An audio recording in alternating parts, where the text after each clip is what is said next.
I don't know. I don't know. It's cute. It's cute that the kid thought he had a job still. It's cute that he just, popped into the waiting room expecting someone else to be here, expecting the show to be at the same time. I don't know. We had a lot of talent roll through while the kid was gone, and somehow by the skin of his teeth, our guy Nez Takes held on to his job because he is the true multi-sport draft lead, and he proved it. He proved it right out the gate. Last night comes home and he just pulls a second place in the big hoops contest. So, I mean, I don't know. Kid still got it. He goes to the other side of the world, comes back. Kid still got it. Nez, what's up, buddy? Happy to have you back. Bom dia. So someone's got to translate for me. I only speak in Portuguese now. How many Portuguese words you got now? That's about and obrigada or obrigado. if you're really a local, you just shorten it to obrigado. Yeah. No, I was really worried, man. Apparently, no one wanted the job. I know you were firing out offer letters, rejection after rejection. You had no choice but to take me back. I love it. No one. It's too big of shoes to fill. It's too much pressure.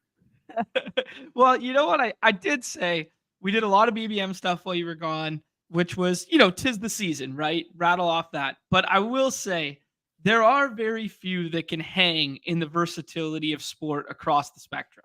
We're talking to two BBM champs on Thursday of last week, and I made a reference to Ellie De La Cruz and O'Neill Cruz in reference to Keaton Mitchell and Devin Achan. And it just falls on deaf ears, man.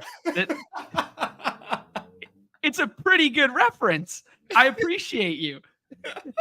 That is so funny. I saw you all. I didn't get to watch all of that stream, but I did see your little draft mishap when Herzog was talking. He's like, "Click Elijah Mitchell." Click, and you needed me there. You needed me That's there. True. But, that's true. So funny. I'm so upset that I missed that. Oh man. Let's talk about it, man. How was Portugal, man? What was your first experience traveling abroad? Were you comfortable? Were you nervous? Were you what I was definitely nervous. A lot of things that I wasn't sure of. I wasn't sure how tourists would be treated. I wasn't sure how transactions worked. I didn't know if my credit card would work out there. I didn't know who spoke English. So I had a lot of anxieties. I didn't want to be just sticking out like a sore thumb, like I'm a tourist. But everybody there spoke English that I needed to speak English to for the most part, which was very awesome. On that front, Nez, we are so lucky that English is our first language, because the rest of the world caters to it being their second language, no matter where you are on planet Earth. It's crazy, man. How fortunate we are that the privilege is absurd. Yeah. It's absolutely absurd. I felt like I kind of came back with a new sense of privilege. Everybody should be speaking English now. And there's less people that speak English in Texas where I am than in Portugal, in Lisbon, right, where I was. So we were in Lisbon, and then we went to a city called Porto, and the best thing that we did is we went to a place called Douro Valley, which is their Napa, but sorry, Tucker in the back killing Mr. me. Good boy. The best thing we did was Douro Valley, by far, just absolutely just stunning, just the terrain and everything there. It was so awesome to see that. Ate really well. Saw a lot of cool things. It was just so cool to be in a different place that is not Texas or Pennsylvania, which is essentially what I've known for the better part of my life. And Kansas City, spent 5 years in Kansas City, but just getting to see a different country like that is crazy. And definitely kind of humbled me being in Portugal, because I'm not overly familiar with other countries' economies and stuff, and Portugal is not a wealthy country, so and it's not like we saw it's not like we saw a lot of homeless people or anything, but just the perspective of just now that I'm back here and just in my living room watching playoff basketball, the first night I got home, I was like, okay, like, yeah, this, you know, I need to not take this for granted, just like the setup that I have here. So it definitely kind of like brought me some perspective on what we have and doing this show and everything else. Like, you know, it was a very nice experience for sure. No, that's almost always been my biggest takeaway, no matter where I've gone, like other side of the world and stuff like that, is like you come home and you feel like, holy shit, I grew up like so fortunate and so privileged. Dude, just Like like even, stupidly. yeah, like even if you had like a tough upbringing and that sort of thing in North America, the vast majority of that is still like top 4% on planet Earth. Like, Yes. that's crazy, right? Like, we're so Hmm. fortunate to be, like, born into that circumstance, right? And, like, these Yeah. people don't know any different, right? Yeah, it's No. crazy, man, it's crazy. What Yeah. was, food, wine, that sort of stuff like? Oh yeah, so we discovered port wine. I've never had Oh, yeah? port wine before. Yeah, so that's like comes like from Porto, and it's like it's a sweet wine, and like we're Americans, so we love sweet things, and it's a very sweet wine. But like the best part about it is that it's like an extra 5% wine, so it's sweeter and it's stronger. So we were pounding that. We went to a couple wineries in Dura Valley, got some wine shipped back to us. So I'm very excited for those to eventually get here. I might have to wait to pop one of those after I win BBM. But that was my first time ever having port wine, and now I'm Yeah. like obsessed. It was so good. A lot of really good seafood out there. But I think the best thing we had is like they're really known for these like pastries called pastel de natas, which Okay. the best way I can describe it is like a a creme brulee. It's very much like a creme brulee and like a mini pie crust, like a very flaky pie crust. Um, so good, dude. Just pounded those. We were eating those for days out there. Yeah, that sounds pretty good. I never had Yeah, that before. I told you before that, like, I'd just, like, done a hit and run on Lisbon, part of, like, a different trip where it was, like, come into port there for, like, a day and a bit and bounce. So I never had, like, yeah. this Portugal style experience. So it's very cool to hear, man. That's, it sounds like this, what was the valley called again? Douro Valley. Douro. Mhm. That sounds very, like, Sicily-esque. It sounds very, like, I think you equated it to like something like Napa, right? Like it was like Yeah, vineyards, it was rolling hills, it was that I've sort of been vibe. I've been to Napa Valley, and like, dude, Napa Valley can't hold a candle Oh to this yeah, no. place.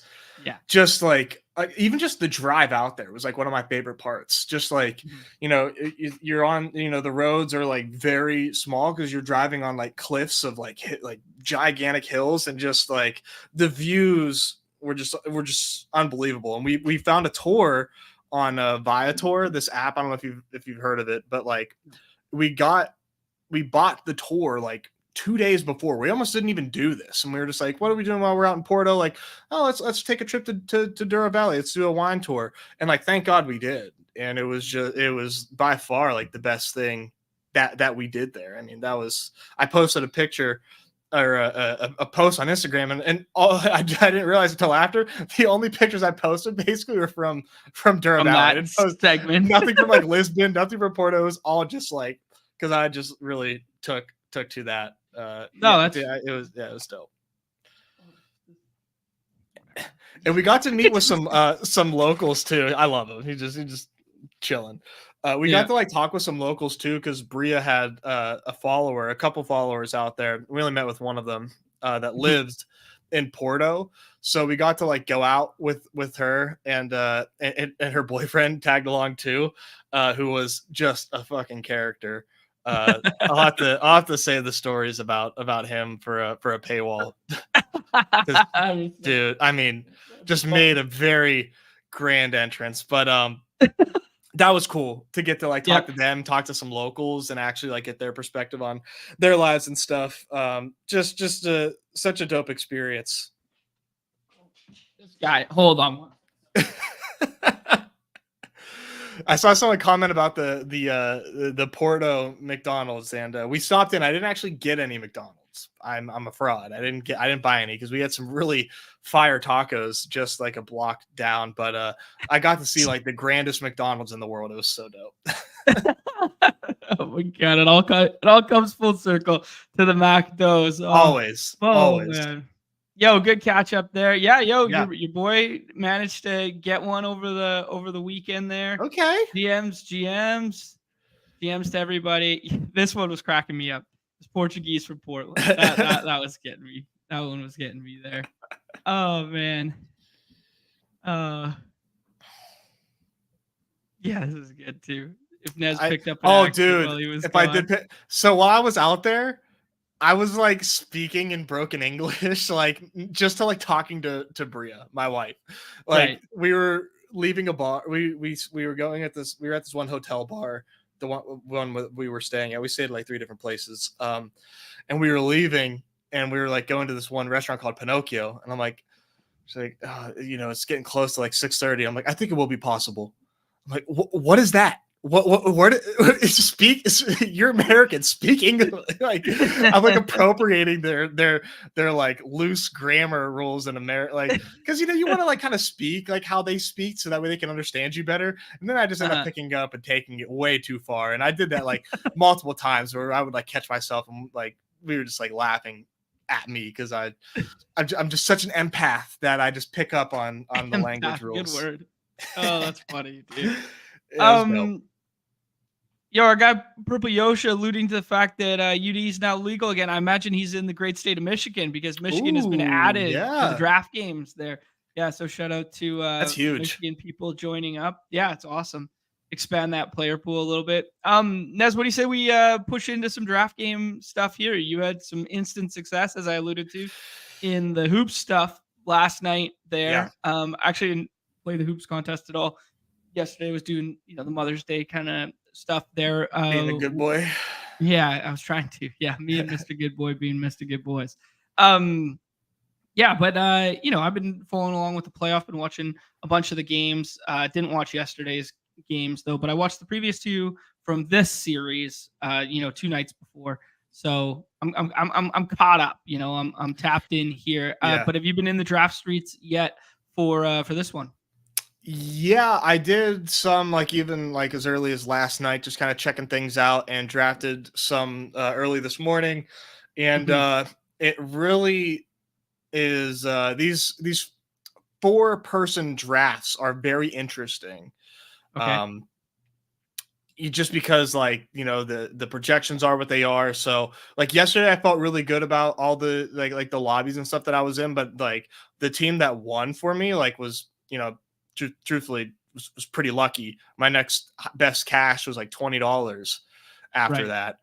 So was pretty fortunate with that. But like, these no ADP drafts are always like very intriguing. You'll get people in there that like a lot of people have very similar rankings. And then you'll see also a lot of PJ Washington going ahead of Derek White, which I find to be very, very, very interesting. I mean, I know he's had some good games and I know we love PJ Washington, but that was shocking. So that's like the biggest takeaway for me thus far is PJ Washington is going early. So if you like PJ and you want some PJ, go ahead and take him early. But I don't think that I'm going to be taking him ahead of Derek White very often.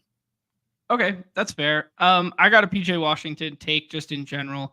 That's purely a watch the games take for me right now.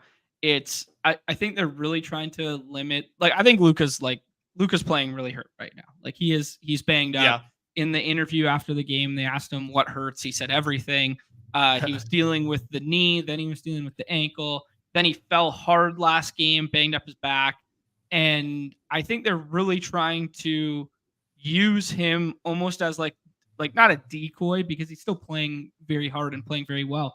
But as soon as they get like that double team and whatnot, where they send the best side defenders toward him, you just get the ball out of your hand to whoever SGA picks up, and you exploit SGA on the defensive end. And for the last 2 games, that has been PJ Washington.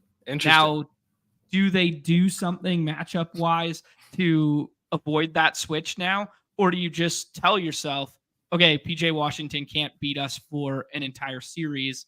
Let's just let PJ Washington be the guy over and over again. So I think that's what I was watching matchup wise.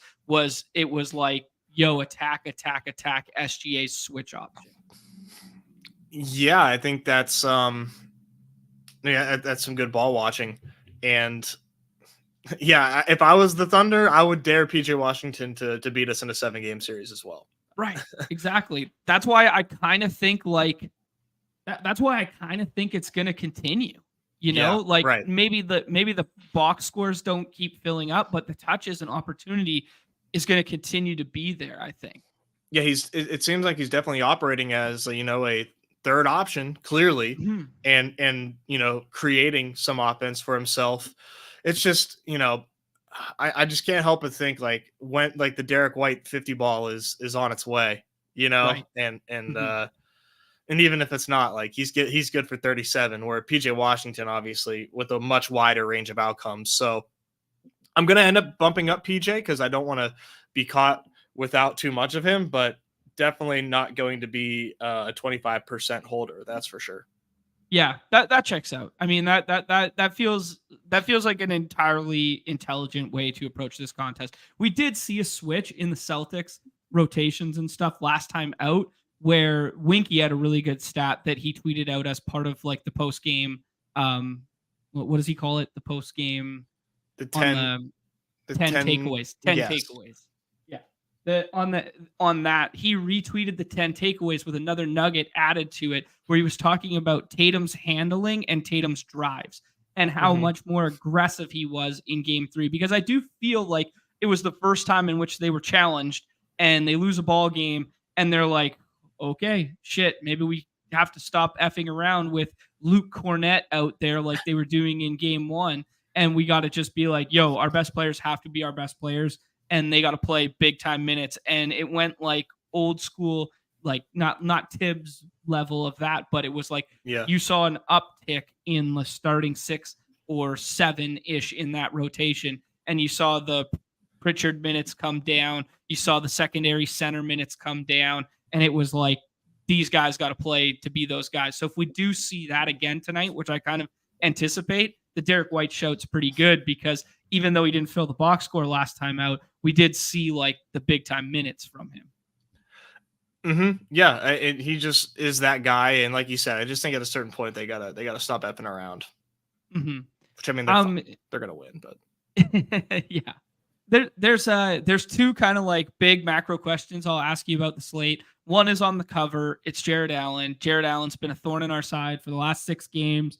He still hasn't suited up. He still hasn't gone through shoot around. There was a weird report prior to last game out that it's like if he does play, he will be on limited minutes, and then he doesn't end up playing, and it's coach's DNP and blah blah blah. Right? Yeah.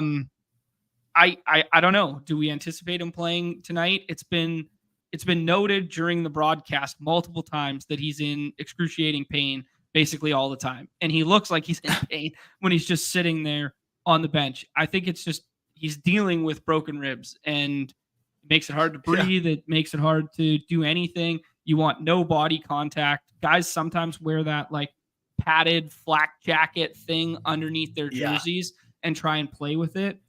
I don't know, man. I'm not drafting him. Are you drafting him? Just like the only time that I am taking him is on my Donovan Mitchell teams, where I'm the 4-5 pick, the 1-2 turn, and he's my like 5-6 turn pick. Right. That's about it. Otherwise, no, he didn't go through shoot around again today. He's probably not going to play. But if he does play, the thing that does intrigue me is like, the note on Jared Allen, which like it's on Underdog, says if he does play, he's probably going to see a minutes restriction. I think if Jared Allen plays, he's not getting restricted. Like this is it's a pain tolerance thing. If he can handle playing, he's probably going to play like 28, 29 minutes. Right. I don't see how, I guess some limitations. So that's fair. Like, right. Like his own abilities are probably going to be limited, not necessarily a strict minutes restriction there, but I don't think he plays either, man. I mean, when you got broken ribs and I mean, you're a big man, you're banging in there, you're reaching up for rebounds. I mean, like, you don't realize when you got healthy ribs, like how debilitating that is, but it's clearly an issue, clearly bothering him. I don't think he plays.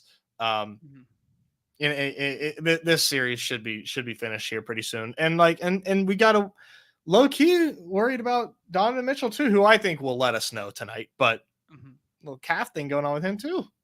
Yeah, and the calf thing does seem like a legitimate injury. Didn't go through shoot around. Kind of talked about it a little bit after, but yeah, I just think like he's that dude. He's that dog. He's been taking over in these games, right? Like ever dating back to even the Magic series there, like he was taking over handling roles and stuff late in those games, right? We called, we were like, that's going to happen. Like it will, at some point we will see those Donovan Mitchell takeover games like he's known for in the playoffs. And we finally got it.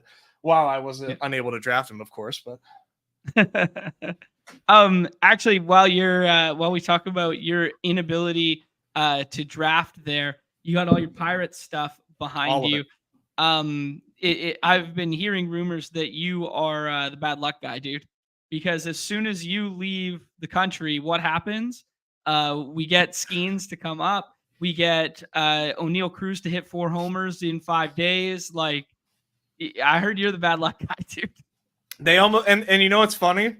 So I'm over, I'm flying. Skeens is cruising, sort of. Yeah. He's doing well. And then as soon as I'm stateside, like, then Kyle Nicholas gives up all those runs. So it's just like it's true. It's true. As soon as I'm back in the States, they just end up playing like shit again. So I think I need to take another trip is what I'm hearing. But no, I love to see the O'Neal Cruz turnaround. I was I knew it would happen, but I was still getting a little antsy there. Yeah. Pitch asking a question that's been floated so many times. Why is there no ADP for these 4-mans? I think it's just to do with how large the contest is and the fact that projections fluctuate. So it adds like different draft windows to it where like the pool will be scrambled and stuff like that. Whereas if there was ADP, like the drafts would look the exact same for so long. That's kind of like my bro science interpretation of like what we've talked about in the past. Do you have any other reason or additive to that? I think it's just because they don't have a way to flip between 4 and 6 person in that formula. And the man hours that it would take just isn't worth it because like drafts still function fine. These drafts fill faster. These contests fill quicker than 6-person contests, even without ADP. So it's like, it's broke, but like we're still making money. So it's not a priority. It's done.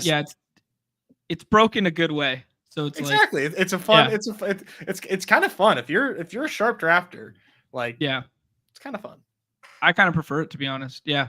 Eli Mitchell saying saw some Allen shooting free throws videos today, so they exist out there. Whoa. Yeah. Let's go. There you go. Crutch is suggesting that there's been ADP in 4-mans before by accident. It's not on purpose to not have ADP. Yeah. Okay. Yeah. That checks out to me. Yeah. All right. Let's talk through a couple other rotation things that we can see happening tonight. Or actually, let's talk about the big decision at the top of the board. Are you moving SGA ahead of Luka because of how banged up he is, because of the Q tags, because of the usage SGA has been soaking up there after the 65 fantasy point game? Was that last time out or 2 times out? Yeah, back to back. Ooh. Yeah. Let me see Luka's box scores. That'll determine my answer. They don't look like that. Oh, yeah. Interesting. No, I'm taking Luka 101. Okay. But SGA against Dallas is obviously awesome. Like there's no way I'm taking anybody else over SGA, of course. Okay. Yeah, that's fair. I mean, I think I might be team SGA over Luka. Luka looks hurt to me, and they're doing a lot of stuff on the defensive end with like Lou Dort and like good defenders his way. I kind of like the SGA over Luka stuff. Ah, man. I mean, I applaud it, but like, I just can't. But I applaud it because I mean, it takes stones and it's a good call. There's good reasoning behind it. But I'm doing Luka. Yeah, that's fair. The other thing is like the way the pattern's set up on the board that I find very interesting is if you take SGA 101, or somebody takes SGA 101, the most likely people that come back are Chet and J-Dub. Yep. Yeah. So Or that yeah. sucks. So then you wind up with like doing like the 3 OKC thing a decent amount, because there's kind of like a soft tier break before you make your decision between Derek White, Drew Holiday, and potentially, if you want to push up PJ Washington into that tier. So I do find it quite interesting. Like, I think most drafters right now who are like dealing with, and I only did a couple of these just to get a feel for it so I could talk, not like a complete idiot about it. But like, if you do this at the top, then like this runs off almost every time. Then there's kind of a line in the sand after Kyrie. And then I think people are pushing these two in Jaylen Brown and Mobley over Chet. And then it's kind of like left with this decision with the OKC guys, or if you push up a third Boston piece over that back end. That's kind of like what I've been seeing and what I'm thinking. Do you agree with that, Nez? Let me see what I did on like my first read here. Okay. Yeah, I went JB over Chet, but Okay. not Mobley. Yep. Fair enough. And that left me with just about average Mobley. Yep. I did Mobley and then Chet.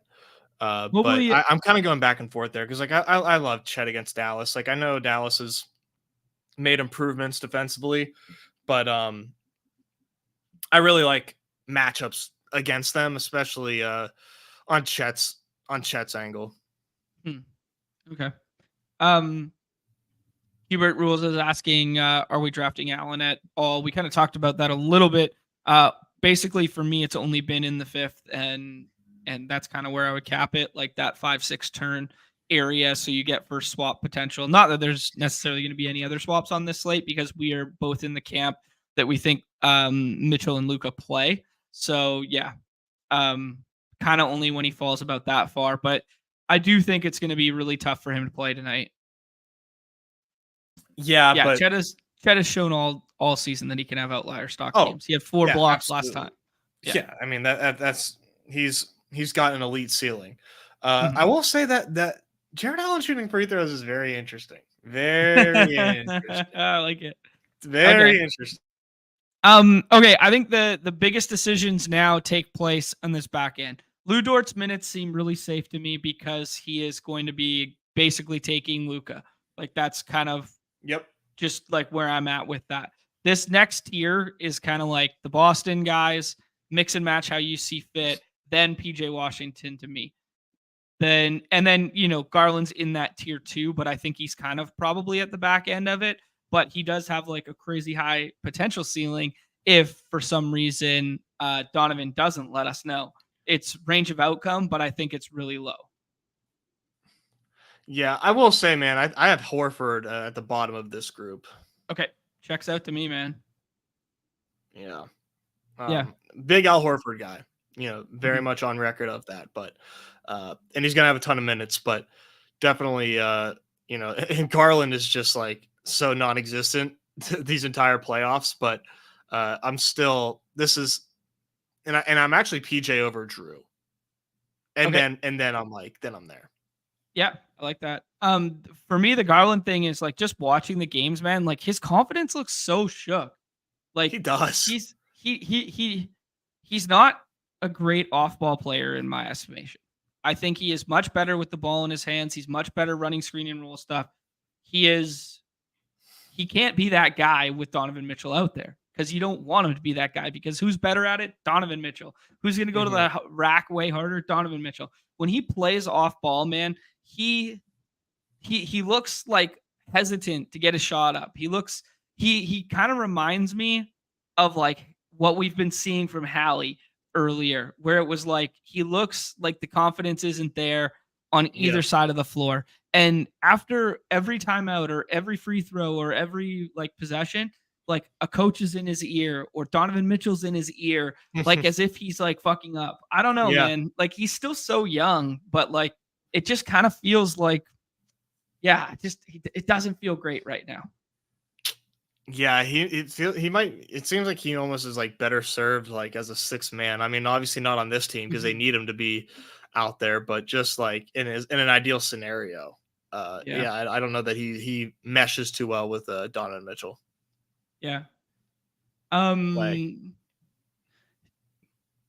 The next one I'll ask you is the center rotation for Dallas. Gafford left for a little bit, but then came back. Was able to start Evergreen. the second half. Yeah. Was able to start the second half, but then they turned to Lively, and Lively played, basically down the stretch, and that was a ball game in which they won. Is there any thought that they turn to Derek Lively tonight, that they start him, that they, that he closes? What do you think just in general between Gafford and Lively? It's really hard to say, man, because like you just never know what goes on in that cranium of Jason Kidd's. But I like Lively a lot. So I think that he should be playing more. Now, as far as what they do, I don't know. He seems pretty hell bent on like Gafford being the first option there, but it really just kind of depends on how the game goes. But I'm excited to take some Derek Lively today, and I'm taking him over Derek Jones despite the minutes, just because I just think that Lively's ceiling is so much higher. I mean, much. Definitely. No, I do tend to agree with you there. And like we did see it like last time out, right? Where it's like, Derek Jones is on the court for 36 minutes, but it's the same thing as, Gary Harris was doing in the previous series, where he's just a body who's out there who gets 3 points and 5 boards or something like this. Like that's literally his contribution. It's like him and a Koro, right? Like just Spider-Man meme. Not in terms of like the exact play style, but just in terms of like they're out there for 35 and then, that's it, right? Yeah. It's funny. I need to Jones just chasing a SGA. Yeah, he's got the Keegan Murray role. He's too gassed to do anything offensively. He's just too damn tired. Who else in this range? You talked about Lou Dort. I like, I don't know that we're ever going to see like God mode Lou Dort again, like we did. Was that 1 or 2 years ago? When he just like might have even been in the bubble. I think it was bubble year. Yeah, I think it was bubble year. Yeah. When Lou Dort was Michael Jordan, that was awesome. And then Strus obviously is getting like a fuck ton of minutes. I think I would probably go Strus. Like you have Dort there. Probably we need Strus to start shooting more instead of Garland. Strus is a better spot up shooter, I feel like. I feel the exact same way. Yeah, I feel like Garland's like a mid-range guy. He was like something crazy to start the playoffs where he was like 3 for 27 or something. Garland was. Like he was god awful. I don't remember. I remember reading the exact stat. Don't quote me on it, but it was like something in that range where it was like it was really hard to watch. And it's anyways, and it's like hard to determine, is this like variance, like is there variance, is it regression, or do some guys just like piss themselves under the bright lights? And right, I kind of lean towards the latter. Yeah, it's so true, man. Okay, then we get into like kind of like the back end options of what we think's going to happen with rotations and stuff like that. I think Levert, we just keep chasing the ceiling. Levert is kind of in this little tier of his own with Lively. I think Lively and Levert are like, hey, we're going hot hand ceiling chasing in the back end of these drafts. That's how I view those two. I'm super happy to kind of get overweight those two. And then it becomes the question with what the hell's OKC going to do with that like rotationary guard spot that they start Josh Giddey despite him not playing that many minutes the previous game. And everybody thought they would go to Aaron Wiggins after a good game in the starting lineup. They still start Giddey. Giddey plays 12 minutes. Then they still go to Aaron Wiggins, but then they need shooting down the stretch because they're losing. So they go to Isaiah Joe. Like, what the fuck are these minutes going to look like tonight, Nez? Oh Jesus, you're asking. I wish I knew. I wish I knew. What I would like them to see is little Case and Wallace action out there. But ooh, okay. I mean, he's played more minutes than Giddey in the last 3 games. Like it's the Giddey thing is so strange because he was coming on so hot at the end of the regular season, and then what is going on in these playoff series where they just like, he just is impossible to be given minutes. It's honestly just, just taking shots in the dark when it comes to these OKC minutes. I was shocked when I woke up. I woke up like 3 a.m. and immediately checked the box scores when I was in Lisbon, and I saw Aaron Wiggins, and I saw the Aaron Wiggins game. I'm like, man, I'm glad I could not draft, because I was never in a million years getting to Aaron Wiggins on that slate. Yeah, that's entirely fair, man. Yeah. Yeah, I don't know what to make of it. I think there's an outside chance that Wiggins starts tonight. I think the more likely option is Giddey starts again. They give him that run, and then they just go away from him instantly again. I actually thought he played okay the game after he was bad, and then they ended up going to him to start again. I'm tripping out. I got big ass windows over here, and there's just like this bee just flew in, and I'm like, get out of here, buddy. You got your windows open. Oh yeah, dude. Beautiful out. Played golf this weekend, buddy. Oh shit. Yeah. Sketch. This guy's buzzing about, dude. Buzzing. Okay. He's messing with my concentration. All right. Yeah. Anything to say on the back end of the Pritchard one? I don't think they go to the Cornette double big lineup. Unless Allen is active, I don't think there's any reason to do what they did in game one with Cornette, especially after they found a big winning formula last time out without using him. So that would just kind of be my stance on there. You said a piece on Cason Wallace, and any love for the other J Will or anyone at the back here? I think Okoro starts, but Okoro just kind of doesn't offer you anything unless he gets hot from three, which he did a couple games ago, but he still doesn't put up a score that matters kind of deal. Yeah, I think for me, it's like, I'm definitely after Peyton Pritchard. Sorry, I'm like, I gotta like get my breathing right, because I got all congested from the fucking plane ride because it's so goddamn dry on there. And then I'm snoring, and then the snoring kind of like flared up my sinuses. So I'm not even sick. It's just like I snored my way into a sinus infection. Anyways, sorry, just apologies. So I do like Aaron Wiggins. THJ, low key, like I might mix him in my final pick. I do like Isaiah Joe, and then I guess if I'm really bored or we know Jared Allen isn't going to play, Okoro. Cason Wallace is just like wish casting, but I don't know, man. He had okay contributions in the first two games, and then last game just didn't do anything.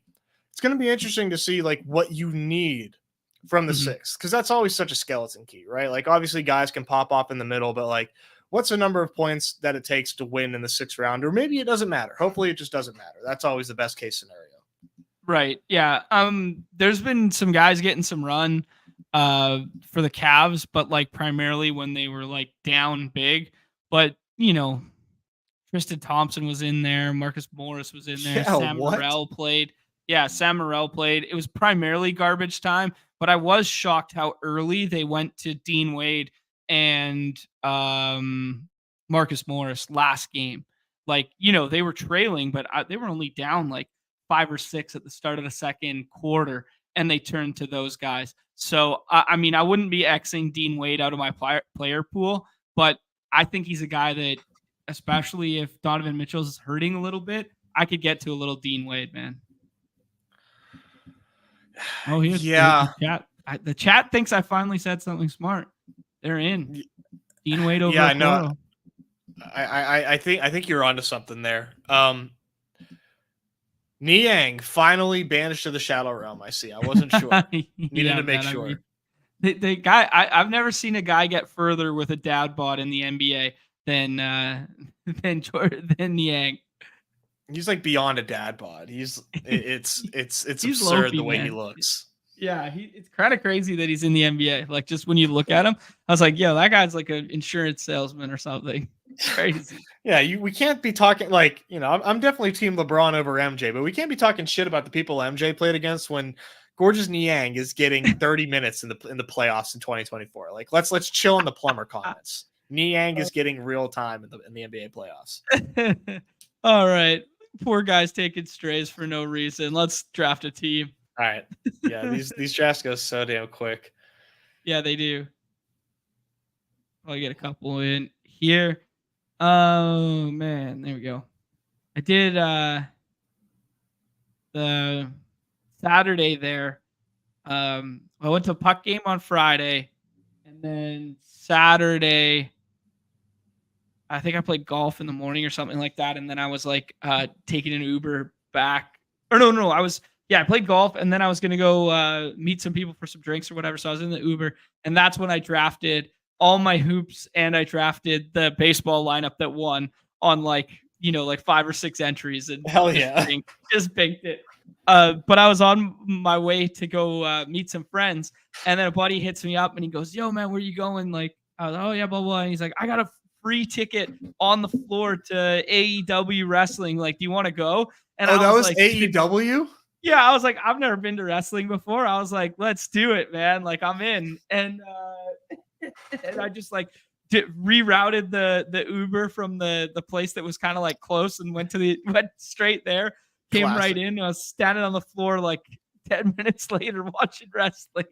That's amazing. I was laughing at your post because I almost hit you with a pause on that, but I was like, I'll let him cook. Get you a bro that knows ropes. I was gonna say, whoa, buddy. I remember we talked about it on the show one time, and then somebody in the chat was like, "Whoa, Nez knows ropes." So then I just started calling it ropes. Ropes? No, it's great. It's a great term. It's hilarious to say ropes like that. Your Uber rerouting reminded me. So we took like a train. We'll make these 2 picks, and I have just a silly story. Mitchell and Kyrie feel like the chalk, but they also feel like the right answer. You have to. Okay. Yeah, I mean, have to in terms of like projected points for sure. In terms of like getting unique with like some combos and stuff from that side. I don't know. Not enough people pushing up some of these other guys. So, you can these other guys have ceilings, but like I have to do that. So we're at the train. Guy picks us up. We're calling an Uber XL because we've got 3 fucking suitcases that we took to Porto with us, and call the Uber XL. And I look at the guy, and he's got a 4.6 rating. And if you take enough Ubers, 4.6, you don't really see that. That's right. It's normally like 4.9 or 5. So I'm like, okay, maybe this guy doesn't speak English. We get in, and he does speak English. He says, "Oh, where are you going?" And I tell him the street. He goes, and he repeats the street back to me. I said, "Yes, that's correct. We're going to Lisbon. We just went to Porto. We're from Texas. We're going to Lisbon." I said, "Yes, I got it." So we're driving, and he misses an exit. And I text Brie. I'm like, "He missed an exit. LOL." Like, it's fine. Right. Yeah. Now we're going over a bridge. You should not be going over a bridge, a body of water to get to Lisbon from the train station. We are officially entering like a different range of Portugal. Yeah. And I'm like, if he misses one more exit, I'm about to punch this guy. I'm like, you're not about to kidnap us. Yeah. Like, where are you taking us? And he's using Waze. He's not using the Uber app. I punched in the right address in Uber, like you do. Yeah. Go ahead. This feels like one Celtic for sure, and then maybe pairing Garland with Mitchell. I am team Drew and team Darius Garland. Yes. Yeah, you like Garland over Horford tonight? I do. Yeah. Horford's ceiling is like 33 points. Okay. Famous last. Is there any merit to like pushing up? Like Gafford and LeVert stand out to me as like guys. I would love to push up Gafford, but okay. It just seems like very thin. Like I just feel so much more strongly about Gafford than he is as a player in real life. Right. GA, back to story time. So he misses another exit, and at this point, it was supposed to be like a 15-minute drive to our hotel. And mind you, we did have a little bit of trouble finding the hotel and maps, but I found it, and I know we're going there. I know that's where we're supposed to be going. And our destination keeps getting further and further away, and we're now 30 minutes away from the destination. And I'm like, all right, what the fuck? And I said, excuse me, why are you going this way? And he goes, what? He takes the foot off the gas, and the car is now going like 30 and a 50. And we're there's people like driving around us. I'm like, okay, what the fuck are you doing? Like, I'm like, what are you doing? He pulls over, and we're in a gas station.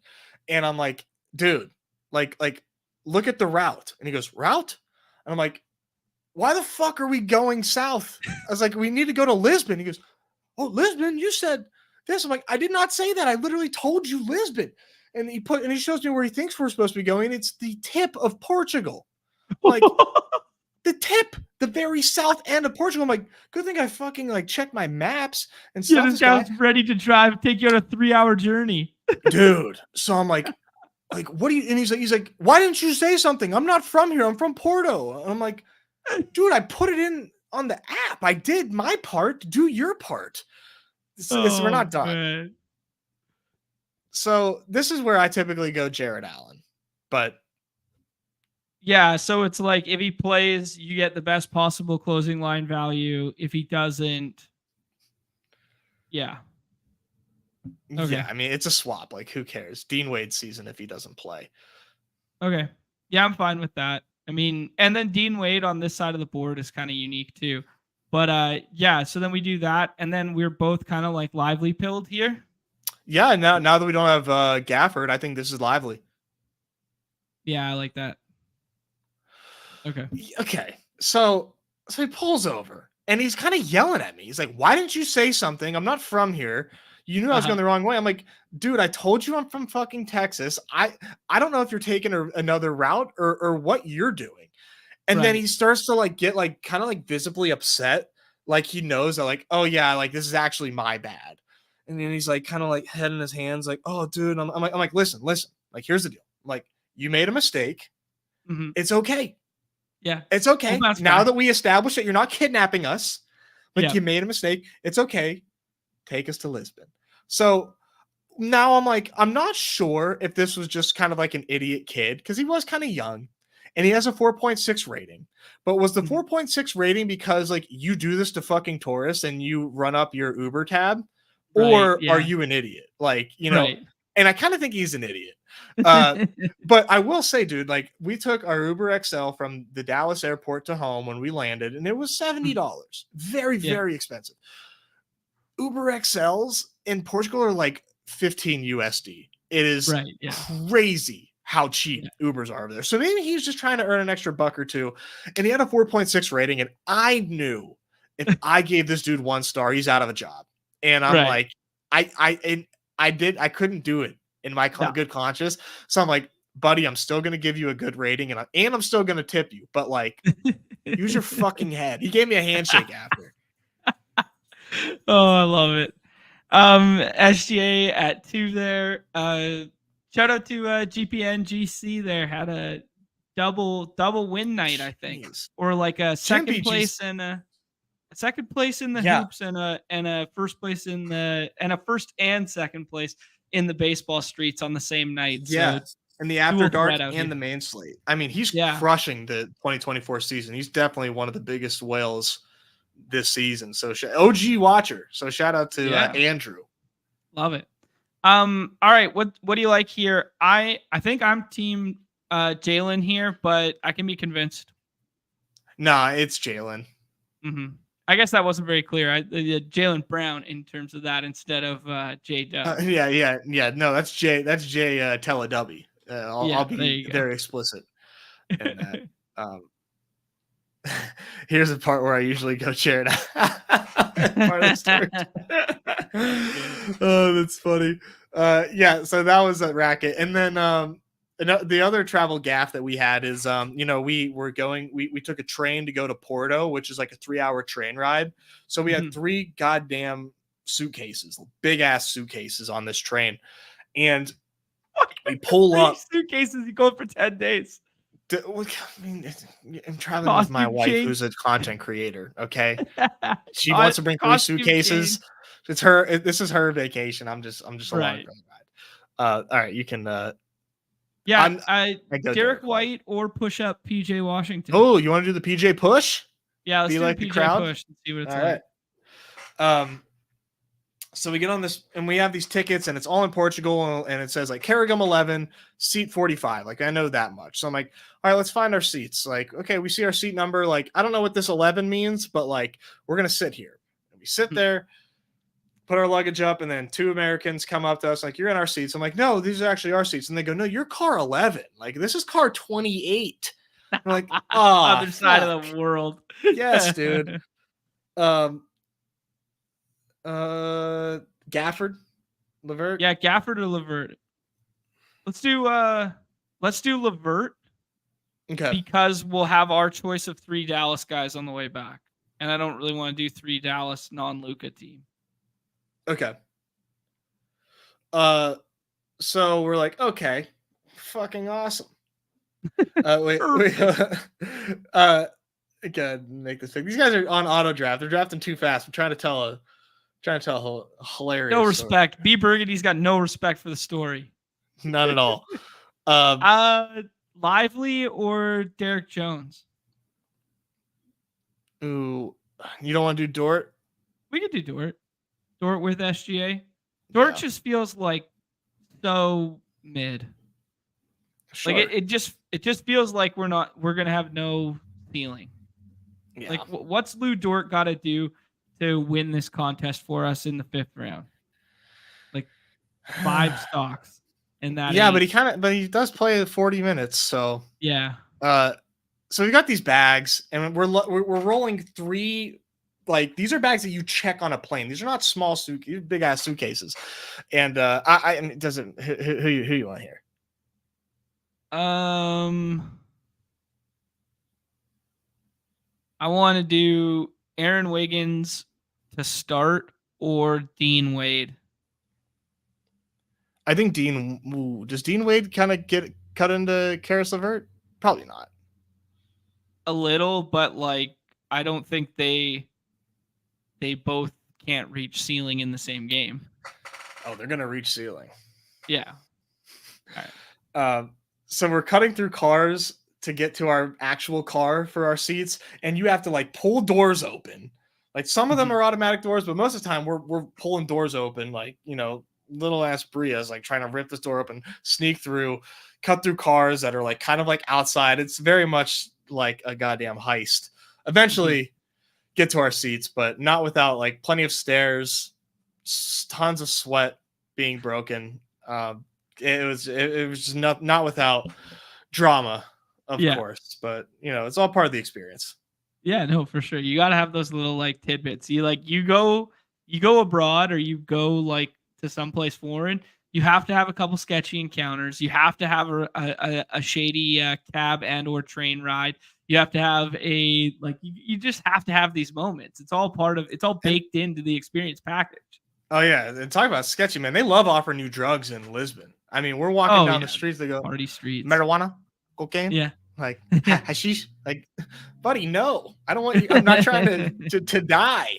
I don't want your fake cocaine. I should have bought some just to see what it looks like. Not that I know what real cocaine looks like, people, but just to see what the fake shit looks like. It probably has like shards of fiberglass in it. I always got nervous. Like I'm not a drug guy or big party guy, especially if you're in like a foreign environment and traveling and stuff. But you would see that sort of situation transpire, and then like 2 seconds later, you'd see like a cop adjacent to that. So they were always like trying to catch people to get paid off. So I've seen it a lot, like buddies in South America and buddies in like Mexico, stuff like that. Definitely in Mexico, where like, oh yeah, you want a little bit of this, and then hands you something, and then cop rolls right up on you, and then he says, oh yeah, pay me off now, buddy, and then takes it back from you, and they just run the same racket over and over again. Yeah, sharp. It's like pretty common, like Thailand, pretty common in like Colombia for sure. Yeah. Anyways.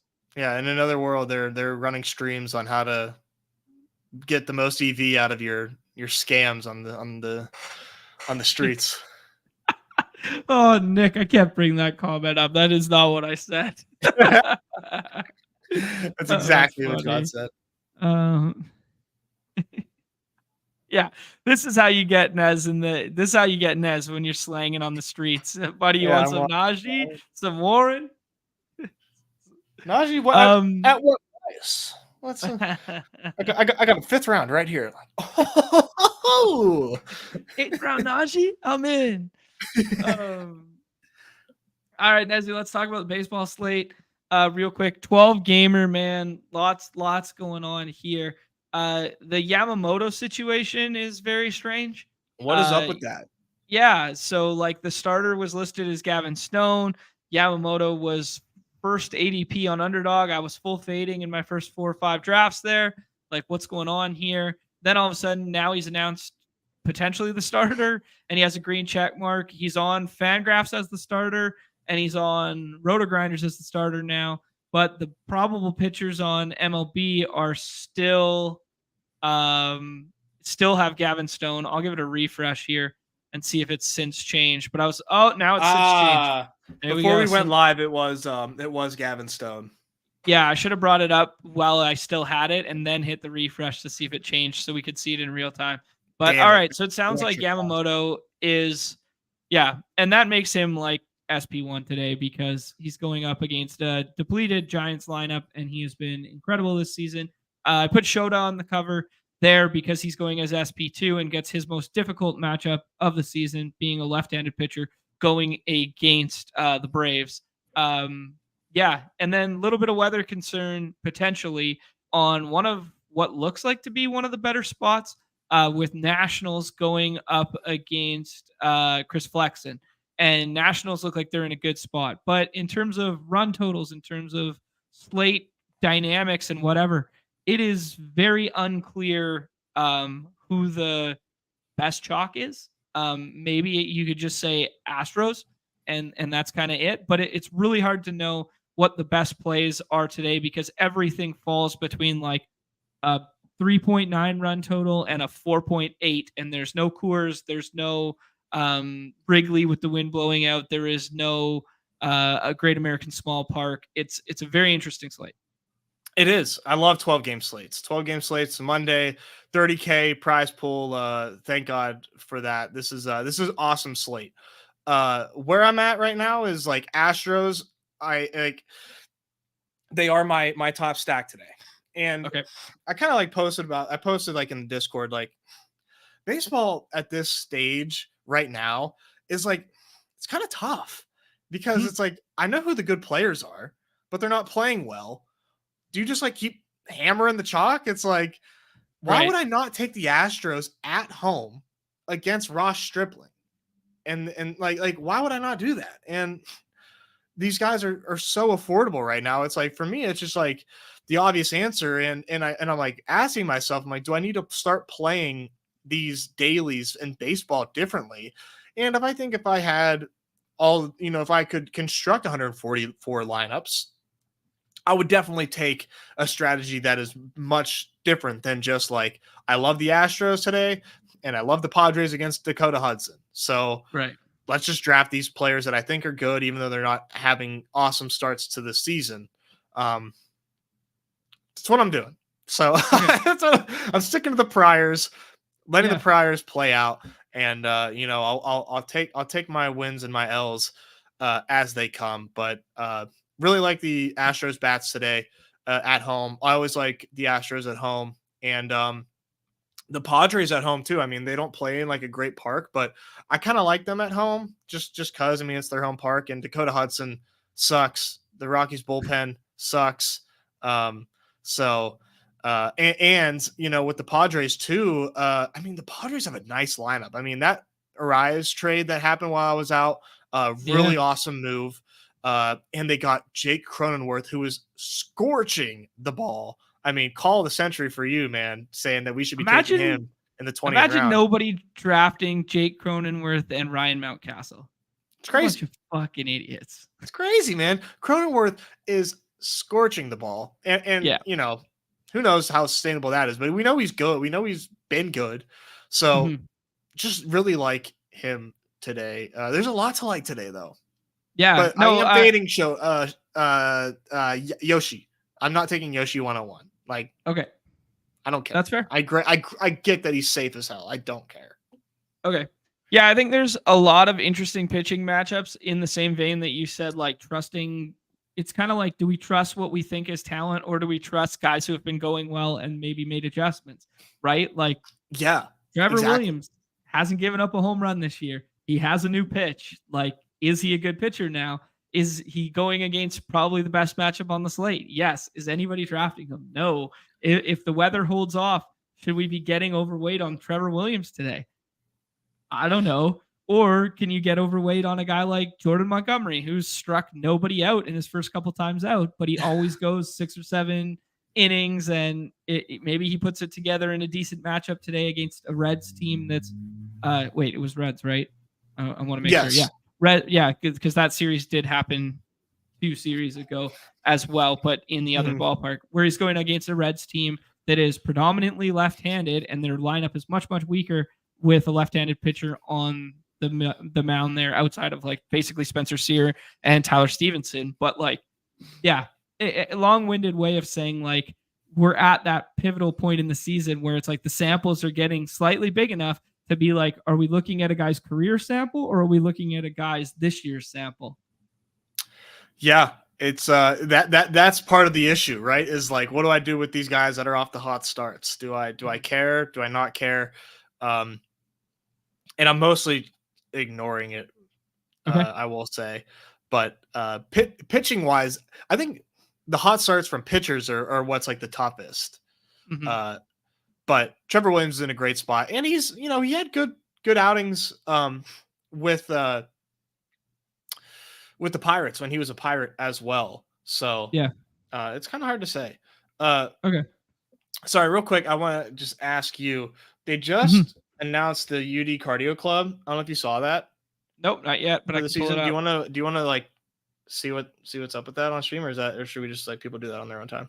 No, let's do it. I had this one pulled up because it is PGA Championship weekend. Second major of the year is this weekend. I hope we can do a little golf something maybe on Wednesday, or at least, we'll get some pick'em builds, get some entries going so that we all can have like a collective community sweat here. We're not aping into Rory just because Rory wins leading up to this tournament, are we? Oh, we're not? Oh, we are. Oh. I tweeted the Rory money sign. I mean, like, he's got a great gift. How can you not want to take him? All right. So they got a hype video out here. Cardio Club is coming back. Road to week 17. How do we if I click this, do you guys get audio? Yep, we got it. Equals 1 point. For 7 Cardio Club drafts, an Underdog Cardio Club hat. 10 drafts, free puppy entry. 15 drafts, free Underdog NFL t-shirt. 25 Cardio Club drafts will get you 3 free puppy entries, and 50 Cardio Club drafts will unlock a $50 Underdog credit. And if you want to join the club, complete 7 Cardio Club drafts before the end of May and name your drafts UCC 2024. Then tweet out each draft board plus proof of cardio with the hashtag Underdog Cardio Club. When you are done with your drafts, fill out the form pinned on the Underdog Drafts account, and be sure to also join the Underdog Discord to keep your Cardio Club roll and stay up to date on all UCC announcements. You can also use the cardio to submit your proof of drafts. All current Cardio Club members are grandfathered in, by the way. And then, of course, the real sweat begins. There will be a running leaderboard throughout the year where the top scorers will win some big-time prizes. Get after it. Very cool. So, by the sounds of that, they're using Cardio Club to be a little more structured in terms of like almost like a rakeback deal. You get a free shirt at 10. You get a puppy entry at, 15 there. You get all the way up to 25 of them, and you get a $50 gift card back. That was the math, or 50. Something like that. Yeah. 50 Underdog credit. Very cool. Yeah, no, nice. I love it. I love the expansion of the Cardio Club. I think it's a really good merge of both like brand and like just like sharing of like your draft boards. I think it's like a really fun like double thing where it's like it spreads the value of exercise coupled with doing drafts. I think it's really Dude, cool. anytime I do a cardio club draft, it's like the hardest workout I've ever had because like I'm normally not doing cardio for 44 minutes, and I kind of want to like, you can't be showing your proof of cardio and it's like 200 calories burned. Like I feel compelled to really bust some ass on the exercise bike or the Stairmaster. So usually pretty gassed. Yeah, no, for sure. No, that's great. I love that. And I love that, like, man, just do it at your own pace. If you're not huge in the workout space or you're just trying to lose some weight or whatever, just do walking ones, man. Yeah, you Like, can. a lot of Yeah, guys, like, can't just a lot of walk. guys just do walking ones. Like, yeah, it just gets you up and out instead of sitting at the computer for all your drafts. It's pretty cool. Love that. Yeah. Good shout there, Nez, to get that going. Yeah, so the pitching slate, just in general, man, like there's a lot of good pitchers who are just available on this slate. I was gonna check the weather to make sure before we fully commit to potentially the Trevor Williams one there. Yeah, he just is that. Yeah, You might want to refresh, or did you just? Chicago sounds like it's a big mess right crazy. now in terms of Yeah. like it could be nothing, it could be something. So maybe getting overweight Trevor Williams does not seem like a great idea. Yeah. Very, very interesting there. But it's definitely a spot where like you don't need to get cute with the White Sox. I don't think. I think Trevor Williams does enough to limit hard contact and whatnot that you can. That's how you can get your exposure to Trevor Williams. So just don't draft the White Sox. Right. Yeah, Which there you go. very, very bold thing to say. Yeah, right. But like even like some of the back end guys like are still decent. Like Christopher Sanchez, like he's been going pretty good, but hasn't been getting like the super desired results. Like Jordan Hicks, if you want leverage off the Dodgers stuff, like he's been one of the best pitchers in all of baseball, and he's in a good park. Maybe you don't need to go that far, but like Jordan Montgomery, here's a really good pitcher who I've taken a couple times now, who I think's in like a decent spot, and he's like SP19, right? So I do think if there's ever a slate where you can just take all 35 guys, I think this is one of them. Yeah, I mean, it's part of why I'm just like completely ignoring the Yoshi 101 stuff because I just don't see the need to clamor for that when I can get Kyle Tucker, who is playing like an MVP, by the way. Yeah, man, Kyle Tucker's a big deal right now. Looking back on those early drafts, like now we haven't done a 7th inning stretch yet because we will in the future here. But the 7th inning stretch is now up on the site, and man, just looking back, how like Julio, like the decisions that we were making that looked like kind of flat that aren't actually that flat anymore, right? Like Acuna, everyone was like, yeah, Acuna has to be the 101. Well, you'd be 100 times better off if you were taking the next tier down, like the Ohtani, the Betts, the even Judge to an extent, Soto for sure. Like that was a debate last year, but this year it was like consensus. Acuna is the 101. Like those teams aren't aging nearly as well. The Carroll stuff in the first round looks awful now.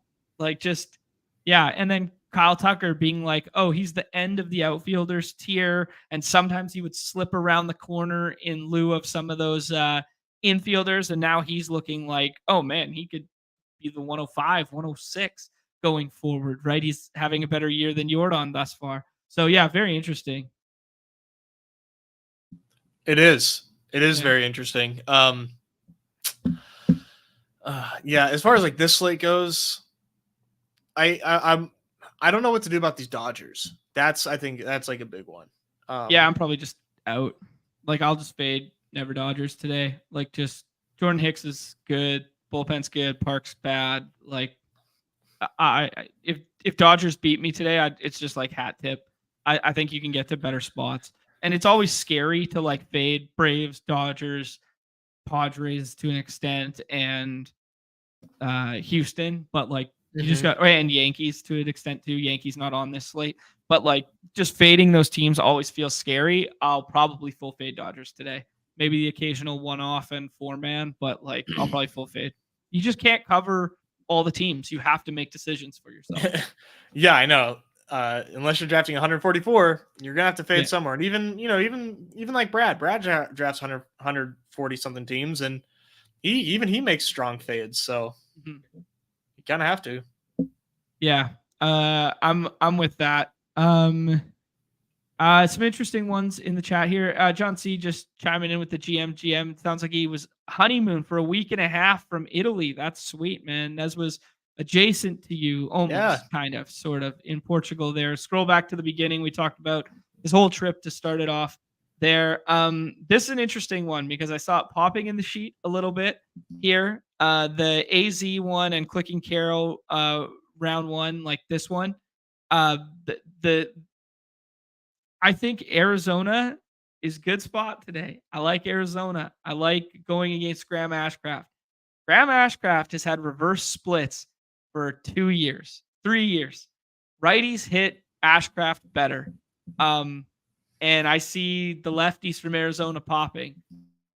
I think a nice contrarian approach to this slate, maybe get myself some Christian Walker as a pick to click. I love that call. I love that call. I was not aware of the reverse splits there. Yeah, sneaky Arizona is always fun. I mean, they got some boppers. Yeah, it's just it feels like a fun spot. Oh, while we're talking about like splits and stuff like that, did you see that the new StatCast tool? I was messing around with it earlier. The bat tracking leaders here, where they're taking swing speed metrics. Yeah, they've always had bat speed. It was just they it was never publicly available. So very awesome that this is now available, and it'll be really fun to kind of like see like the eye test. Like we always dog on like Jose Abreu, like, oh, his bat looks slow as hell. Well, now we can actually see, like, does he actually have a slow bat? And like, yeah, let's actually take a look at Paul Goldschmidt, because like, yeah, we can look at exit velocity, but there's so much more to it. I think the next iteration that we need to see publicly available is like swing path, but we need smart people to tell us what's good and what's bad when it comes to swing path. Because yeah, you can swing the bat hard as hell, but are you Key Brian Hayes, where the ball is just like, are you tomahawking the shit out of it? Did you see O'Neal Cruz's home run yesterday? Yeah.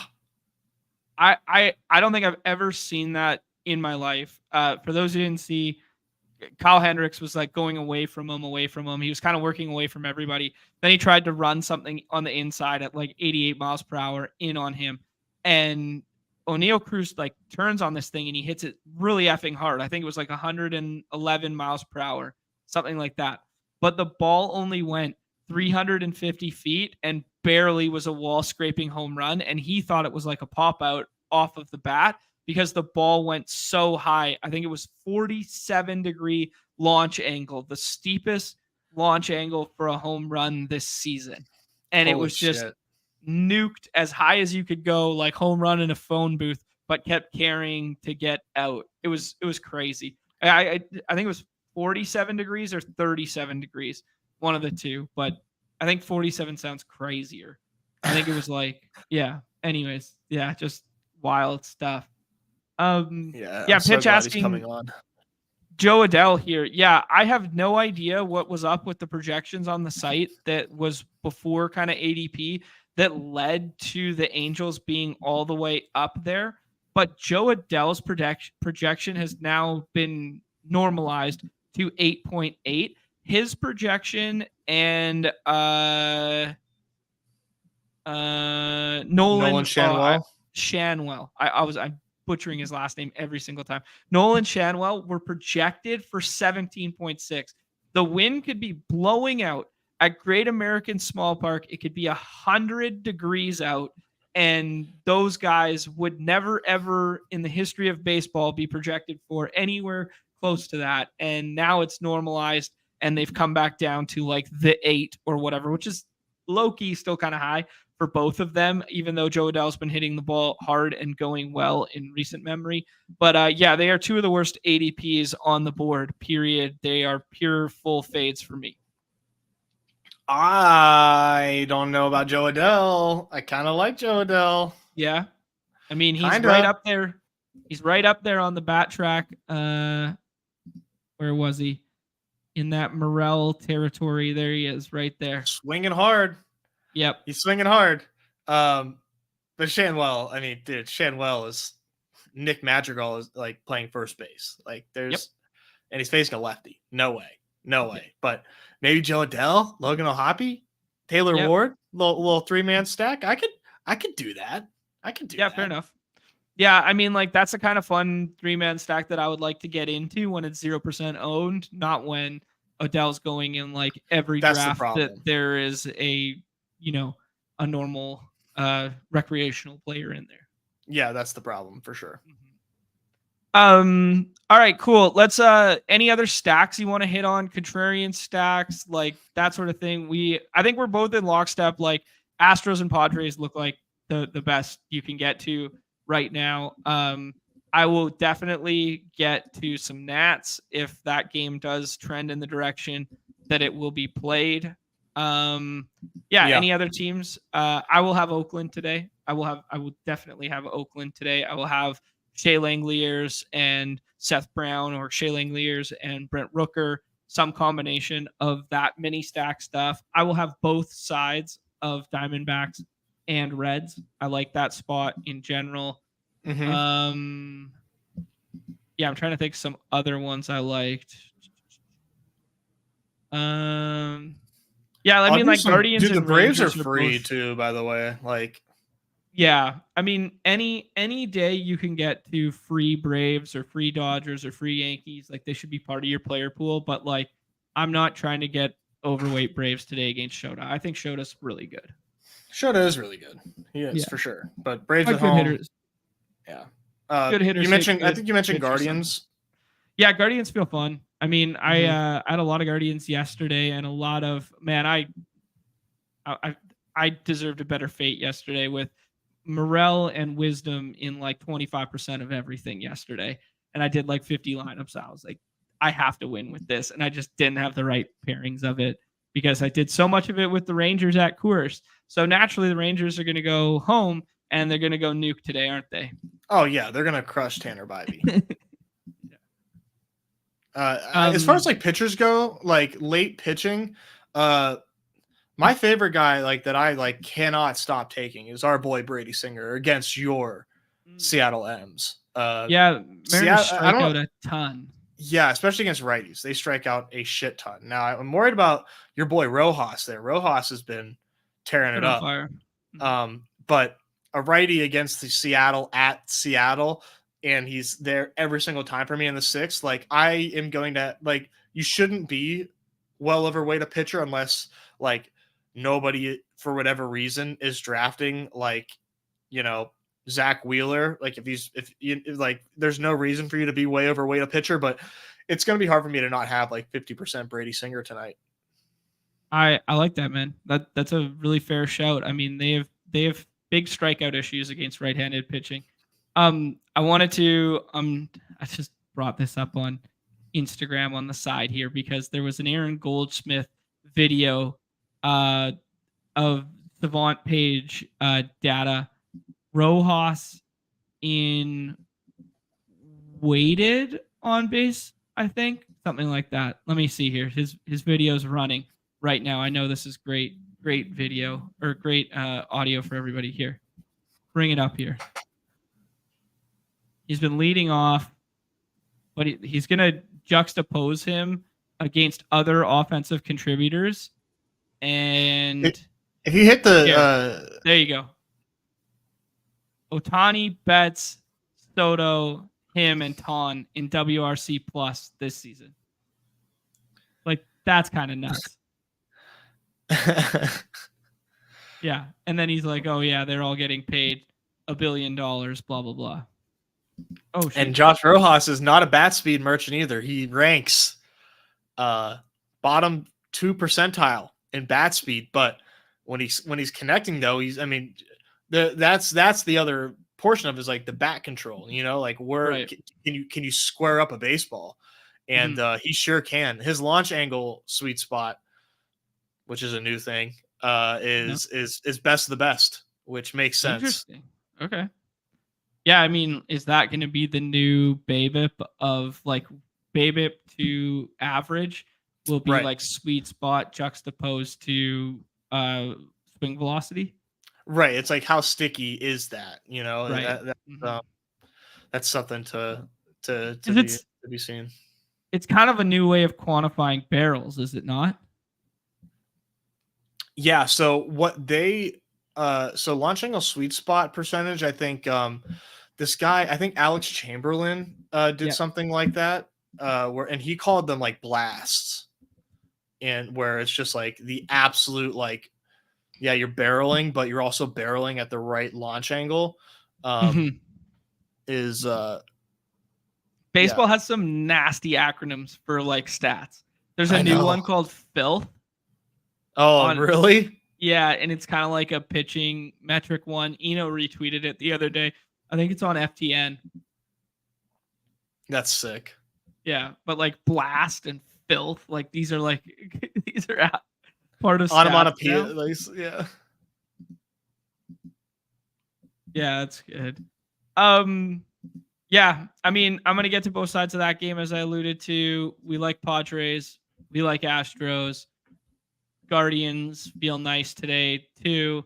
Hopefully the Nationals play because we definitely want to get to some stuff against Chris Flexen, despite being decent his last time out. And then, dude, right off the hop, for whatever reason, like Cutter Crawford's been pitching well, and you know he looks good. But for whatever reason, the first game I went to was right-handed Rays. Of course, whatever reason, that's what I did. So I think right-handed Rays at Fenway feel fine too. yeah. It's always such like a damn like, you know, juxtaposition where we have great pitching at Fenway. It seems like almost every time there's a game at Fenway, but Fenway is still Fenway, and the winds are blowing toward the monster. So Yeah, little like Ton, little Randy, who Randy is coming alive. Little Esok's a pull merchant. Like, yeah. Yandy's coming alive. Homer twice in his last 3 games in that. Oh, good shout. Yeah. Yeah, we almost forgot about this game. I mean, Fenway is like Coors. You know, I mean, it is that much of an offensive environment. So definitely get to both of those guys, both those teams, rather. All right, let's rip some drafts here. Did you find what you were looking for? What was I looking for? Oh, then it must not have been that important.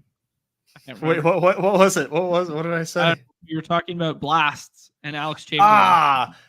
What the hell did he say? It was like someone made a stat and it turned out it was actually what his stat was, and it wasn't. It was basically just like him congratulating himself. I couldn't actually find what it was measuring. It's so good for you. Thank you, John. I had one, and Nez had one last night in hoops as well. So boys are going strong right now. And actually, I think this Falco here had one in puck last night, if memory serves. I think that's who I saw leading the puck, because I would have chopped the puck last night if JT Miller, he hit the post for an empty netter. If that goes in, I would have chopped the puck. And if the last goal, Bouchard shot it, the puck was sitting on the goal line and Hyman whacked it in. And then I thought Hyman scored, but apparently it had already crossed the goal line before it went in, and that bumped me down to like 17th. So if Hyman had touched that, this all happened in like the last minute and a half because I was watching with my folks there, and I was like, I would have won puck, but I think I was duped anyways. Like I think it would have been like a 2 or 3 chop. But yeah, it was just kind of like, how are you gonna hit the pole on an empty netter, man? Dude, from his own like end, right? Okay. Okay. You said you're out on Yamamoto today. Should we do, Jordan or Tatis here? Yeah, I think that'd be my preference, to be honest. Who do you prefer? Kind of prefer Tatis. Ooh, spicy. All right, let's do it. I just like the stacking options with him. I think they're going to go way lower owned than the Astros. Yeah. Yeah, I mean, Astros, they've kind of like not DFA'd yet, but like gotten rid of like Jose Abreu, and John Singleton is the guy who has led the big leagues in home runs the last week. He had 4 last week. John Homerton. So, yeah, John Homerton, former top prospect of theirs that they gave that rich deal to, and then he never played a day in the big leagues, and they went with like JD Martinez and Brett Wallace and all these other guys over him. And then full life cycle comes back and he finds his way onto the Astros last year, gets a contract for this year. So Kind Is of he cool to see infielder or that. outfielder for us? He's infielder. He's first Okay. base. Okay. Yeah. Actually, speaking of infield, outfield designation changes. Manny Machado for our stacking options, no longer an outfielder. He's now an playing infielder. third again. Yeah, so they flipped that one back. That was fun. Yeah, that was fun. All right, Nez. Joe Adele goes there just to shove it down our throats. The Falco is going to tell us, you idiot, Joe Adele's price tag is correct. Where do you want to go here? You want to go to the Crone Zone? Yeah, let's go Croner Cruise. Go to the Crone Zone Of the O'Neill variety. of the O'Neill. Yeah, I mean, I'm instantly thinking about teams that I think Oakland, I think Arizona. good shot with Oakland. Yeah. Who would you add to this one right here?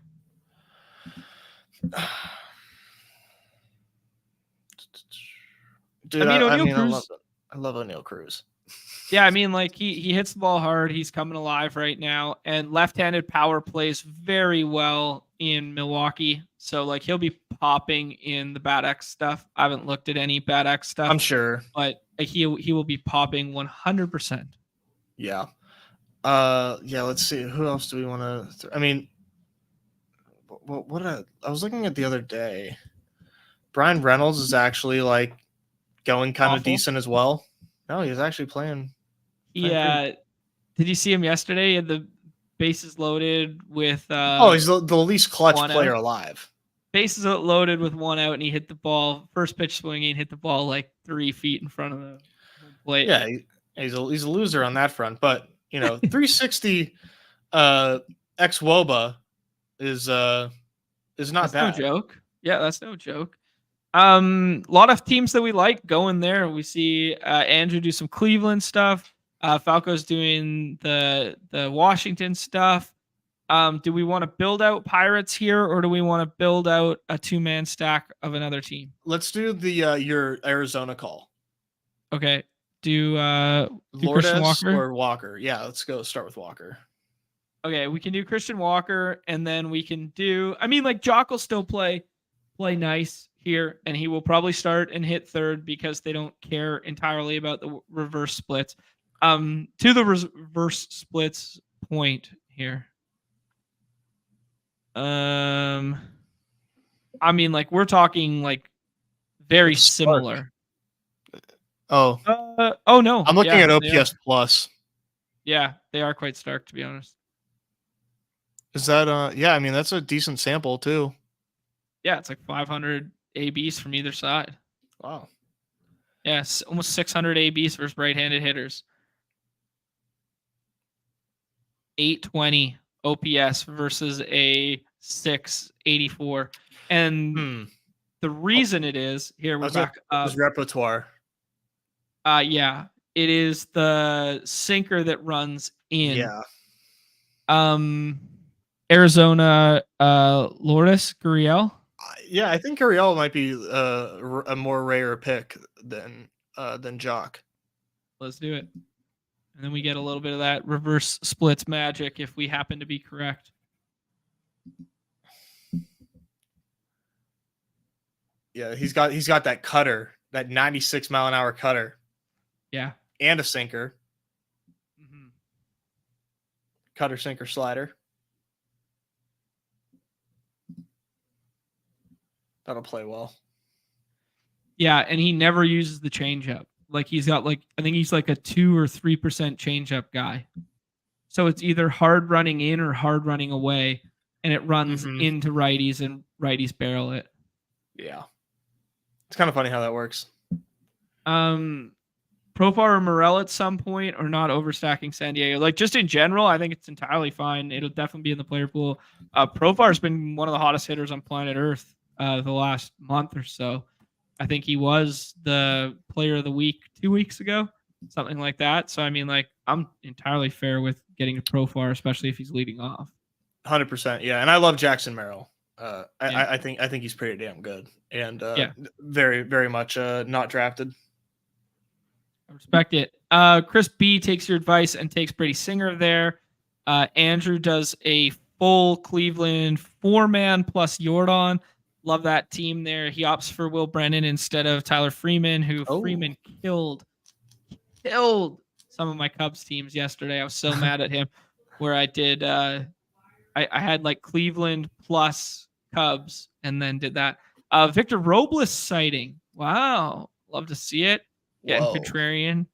The Williams is available. We can keep scrolling. Jordan Hicks for the leverage. Jordan Montgomery. What do you like? Montgomery. Let's do it. Just feels like very safe. It does, man. Like I feel like Montgomery's mispriced right now. Cincinnati hasn't been going well. We cited how they're better against right-handed pitching than left-handed because all their good hitters are left-handed. Right. Yeah. Best ball vibes. What's up, my friend? Mr. Pittsburgh. He was in that NHL draft too. Had like 5 teams in the top 25. Ended up splitting even after the Bouchard goal. Yeah, that's the nature of those short game puck slates. Is like, they just turn on a dime because the player pool is so condensed. Yeah, one hit on the glass and it'll change everything. Nez, speaking of said puck slates, should we dust off the model, rip one playoff puck draft here, and call it a show? Yeah, let's do it. All right. Playoff puck has been electric. Been so fortunate to see some McDavid games there. It's so much fun, man. I love it so much. My buddies actually went to Edmonton, the ones that I'd been going to some games with and stuff. And they went to Edmonton last night for that game. They flew out there, and then they're going to stick around and go to tomorrow night's game. GA poking the bear here, asking if Seeloff's is actually better than Demko. Absolutely not, but he does look the part, man. He does look good. His positioning is beautiful. Yeah, man, he's been good.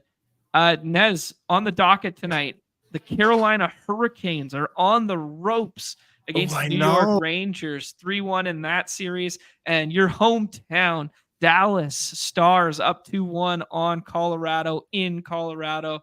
What is the model saying, bro? Oh man, Canes are not going down without a fight. I'll tell you. Oh yeah, I like it.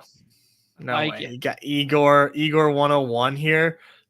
That's I mean, ever heard of double bubble, bud? I mean, sign me up. The model loves the leverage off Igor. The Otter's in trouble too because they're playing in Colorado, those higher altitudes. That puck's gonna be flying. So we also don't really want any Otter tonight because nobody ever talks about no one ever talks about Ball Arena being the Coors Field of the NHL because the puck does move faster. Why do you think the Avalanche score so many goals, man? Because they're playing in the freaking the freaking barn box, man. Roof's open. Ned's model's never been more right. You love that. All right, so both the Colorado guys go to start there. Should we build out some Carolina stuff there? Maybe we gotta go J-Rob and Jake. You want to take the double wingers from different sides there and build it out after? Yeah, that's fine. That's totally fine. J-Rob, my guy and former Penguin there, Jacob. Gotta get him. Let's do it. All right. You got to be thinking outside the box here with the model, dude. If we pick from ADP and stuff, we're going to be duped 40 times. We got to get some second line power play guys in here. You got some scroll guys for me or what? Yeah, I think where we're gonna come out on top is with our defenseman, but I don't want to give away who that is. But I got a pick for us for our defenseman. All right, sounds good to me. Yeah, man, Rangers looks so good. The Rangers just all the analytic guys love Carolina because of the puck possession stuff and whatever, and then they just get hit in the mouth. All right, who do you like? Ooh. Do we take Wyatt Langford? Oh, buddy, of course I want to take Wyatt Langford. Wyatt has been buzzing out there. That's what I said. Yeah, two not so great games recently, but he was playing on PP1 for a bit. They changed up that first line, despite everybody saying they wouldn't change up that first line. What do you think here with the next one? Ooh, do we go? Let's just go straight to Jacob Trouba. Oh, okay. Scroll This down. This is a curveball. Now we're mixing in a third team, and it's Trouba we're mixing in. All right, tell me the game theory in this one. This just makes too much sense, right? You got the Rangers that are crushing, right? The Carolina is going to have the puck quite a bit, like you said. Nerds love them. It's the truth. They dominate on the charts and the graphs, but this is how you get the leverage off the Rangers, where, everybody's going to be looking for, oh, give me Adam Fox, give me Panarin. No. We get Jacob Trouba. Okay. And he soaks up all of the points for us. No one has ever said that before, but I will allow it. This is an odd team based on the combination that we have here. Who are we pairing with this grouping, Nez? With the Otter? I do love me some Seth Jarvis, and I also love me some Rupee. Okay. So we could do 3 with hints, break up the 2 lines, and do that sort of thing. We could do Jarvis has the power play correlation with Getzel, but won't play on the same line. Sebastian Aho probably has the best correlation in terms of both power play and same line, and Trouba is what makes it unique. But maybe Seabass. Maybe Seabass. You really sold me on Seabass. All right, you want to do the Sebastian Aho one? Yeah. All right, definitely. The chicken salad sandwich out here, absolute puck knower apparently, going with the Jonathan Drouin pick. Are we expecting him back tonight? That would indicate that we're expecting him back, and he's going to play on the McKinnon line there. He took him. He took him with a red tag. Yeah, this is the true ball knowers.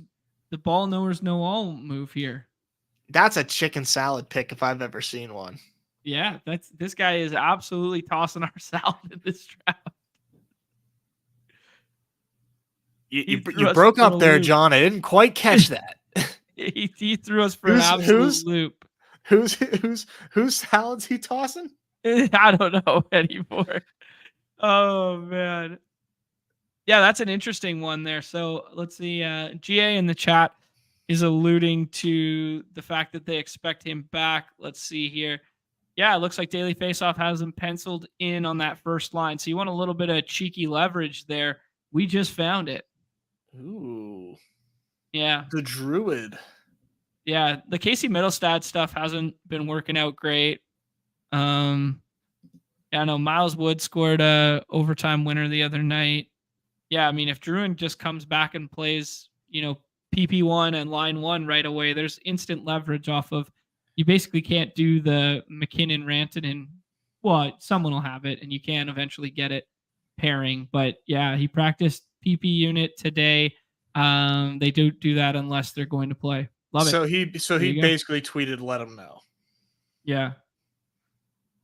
He let us know. Jonathan Drouin is letting everybody know. Oh, here we go. This is the knowledge we need. Matt Mann saying the Ball Arena humidor. We're talking about the puck humidor. Here we go. There you go. Gonna get crazy in Salt Lake City as well, with all the Genos being scored at altitude there. Love it. Tons of appies. Yeah. I will check and make sure starting goalies. I don't expect anything funky. These guys are pretty set in stone. Yeah, there you go. There was one slate earlier this postseason where Fredrik Anderson wasn't getting drafted and the backup was and had a projection. And then obviously he didn't play. Like, it was just like free money alert to those in the know of the puck streets. So still some leverage, man. Still some leverage out here in the short game puck streets. It feels good. Feels like there's definitely some EV to soak up there. But the model suggesting that Jacob Trouba is the guy tonight, Nez? Yeah, I mean, there's you don't have to get separators at from the defenseman, but Trouba's the D man you want. Like it. All right, you heard it here first. The hashtag model. Yeah, unless something happens in Warmies. So there is a little bit of risk in taking the out tag because you do not get a swap, but I mean, we might get that switch to a green tag in short order here, and you guys can mix and match him in. But fun 2-game puck slate as well. Nez, welcome back, man. That's fun. First show back. We hit all the multiple sports there. Oh, yeah. Instead of just doing football, which we love. We love. It may not play to the same level of viewership, but we love to be the guys servicing the multi-sport draft leads out here. Yeah, I'm glad we saved the football because I'm going on Fantasy Sanctuary tonight. Is it Sanctuary? Yep. It's Sanctuary. I was just gonna say, why did that sound weird coming off my tongue? With Emo Cowboy, aka Tyler, and Tom. So very excited to be doing that. If you're not subbed to them, they're trying to get the 2K subs. So I've been crushing fast puppies to get up to speed with this current draft landscape, and I'm still struggling. But it's gonna be a fun show. So talking football. Yeah, that'll be great. Yeah, so guys, go over there to Fantasy Sanctuary at 6 p.m. Eastern, I believe it was there. We'll retweet the link and all that stuff.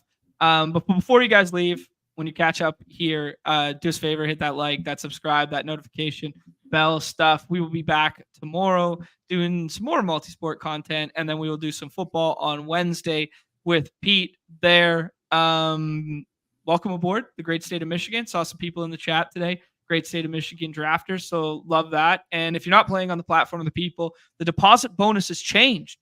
The password is still MLB, but the deposit bonus has now changed. You can get 10 BBM entries on the good people at Underdog if you deposit $250 or $500 rather, and then you get 50% back up to $250 there. So the 100% deposit match is gone, but it's 50% up to a higher threshold, so you actually get more bang for your buck out of it. Actually better. Yeah. Exactly. The more raw free money you get, the better. So that's fire. Yeah, beautiful new promo. We'll hopefully do some PGA stuff this week. PGA Championship coming up there, second major of the year, as I alluded to. Some really cool stuff in the Pick'em lobby that we showed over there. We'll hit on some of that later in this week. Any parting words, Nez? I'll see you in these Monday Moonshot lobbies, baby. We're back. Yeah, he's back, baby. Likewise, I will be getting in my volume here in the future. So see you guys in the lobbies. Everybody's favorite time of the show. The end. Peace.